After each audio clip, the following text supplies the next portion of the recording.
Acts chapter 12. Now about that time, Herod the king stretched forth his hand to vex certain of the church, and he killed James, the brother of John, with the sword. And because he saw it pleased the Jews, he proceeded further to take Peter also. Then were the days of unleavened bread. And when he had apprehended him, he put him in prison, and delivered him to 4 quaternions of soldiers to keep him, intending after Easter to bring him forth to the people. Peter therefore was kept in prison. Prayer was made without ceasing of the church unto God for him.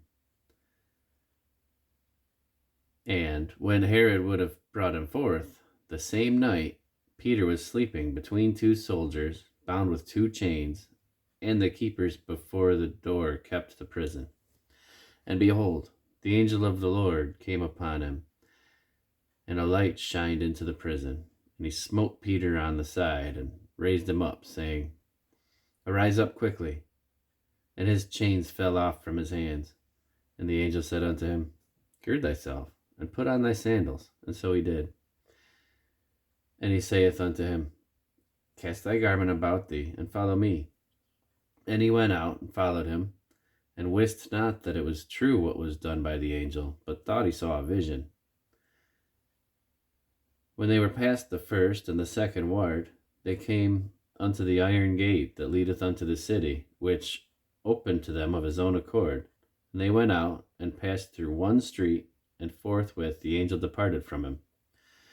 And when Peter was come to himself, he said, Now I know of a surety that the Lord hath sent his angel, and hath delivered me out of the hand of Herod, and from all the expectation of the people of the Jews.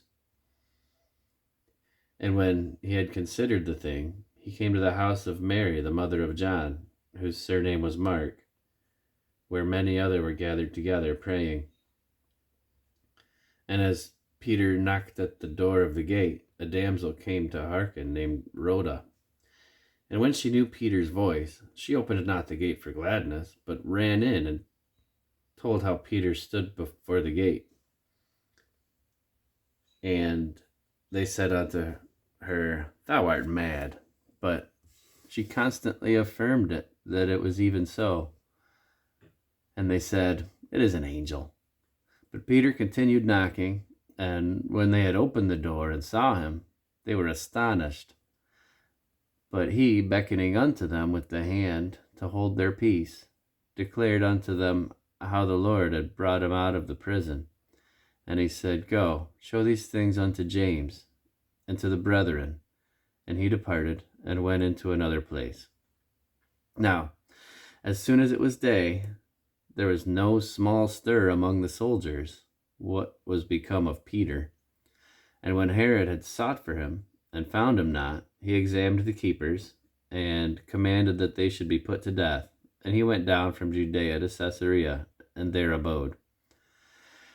And Herod was highly displeased with them of Tyre and Sidon.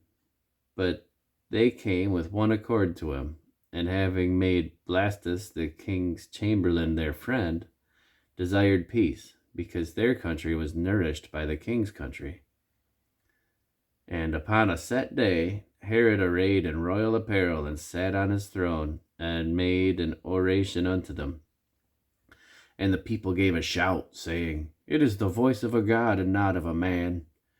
And immediately the angel of the Lord smote him, because he gave not God the glory, and he was eaten of worms, and gave up the ghost.